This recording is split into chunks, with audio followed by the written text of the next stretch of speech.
مال اور حوصلہ۔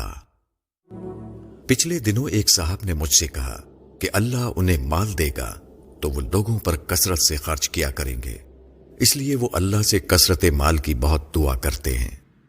میں نے ان کی خدمت میں عرض کیا کہ طلب مال کا مقصد یہی ہے تو پھر صرف مال کی دعا مت کیجیے، بلکہ اللہ سے مال خرچ کرنے کا حوصلہ بھی مانگیے، اس لیے کہ پیسے خرچ کرنے کا تعلق اس بات سے نہیں ہوتا کہ آپ کے پاس مال کتنا ہے، زیادہ تعلق اس بات سے ہوتا ہے کہ آپ میں حوصلہ کتنا ہے۔ مال خرچ کرنا ایک عظیم ترین عبادت ہے، اس کی جتنی فضیلت قرآن و حدیث میں آئی ہے کم ہی کسی اور عبادت کی آئی ہوگی۔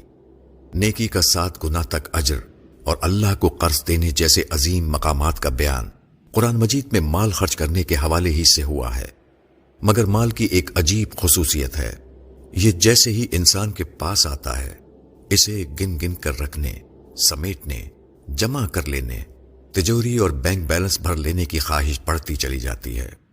انسان بہت حوصلہ کرے تو وہ اس مال کو اپنی ذات اور خواہشات پر خرچ کر دیتا ہے، مگر یہ مال دوسرے پر خرچ کیا جائے اور اپنا مال لوگوں کو دیا جائے، یہ حوصلہ شاذ و نادر ہی لوگوں میں پیدا ہوتا ہے۔ یہ حوصلہ صرف ان لوگوں کو ملتا ہے جن پر اللہ کا خصوصی فضل ہو۔ یہ وہ بندے ہوتے ہیں جنہیں اللہ تعالیٰ دنیا و آخرت میں اپنی رحمتوں کے لیے چن لیتے ہیں۔